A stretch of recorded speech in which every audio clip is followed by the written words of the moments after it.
কুমিল্লাটা কই? লেখক আনিসুর রহমান।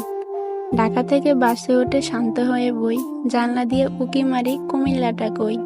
ওই দেখা যায় যাত্রাবাড়ি, সামনে মদনপুর। হেল্পারকে ডেকে বলি কুমিল্লা কত দূর। সামনে আছে সোনারগাঁও, মেঘনা নদীর আগে। গুমতি সেতু পার হতেই মিষ্টি বাতাস লাগে। কুমিল্লাকে দেখতে আমি স্বপ্ন মনে বান্ধি, সবার আগে ভেসে ওঠে প্রিয় দাওয়াত কান্দি।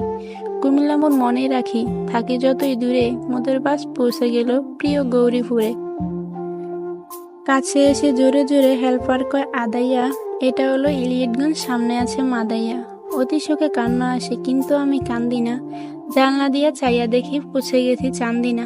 নিমচার এসে চোখ জোড়ালো, দেখে কত তরকারি। পাশের সিটের কাকা বলে সুস্বাস্থ্যের দরকারি। বাসে বসে কবি তুমি কত কিছু ভাবিলা, জানলা দিয়ে চাইয়া দেখো পৌঁছে গেছো কাবিলা। ময়নামতি সেনানিবাস, আলেখারচর বিশ্ব রোড, সামনে আমার কুমিল্লা বাই, বলছে পাশের সাইনবোর্ড। হেল্পার এবার ডেকে বলে শাসনগাছা রই, জানলা দিয়ে উঁকি মারি কুমিল্লাটা কই।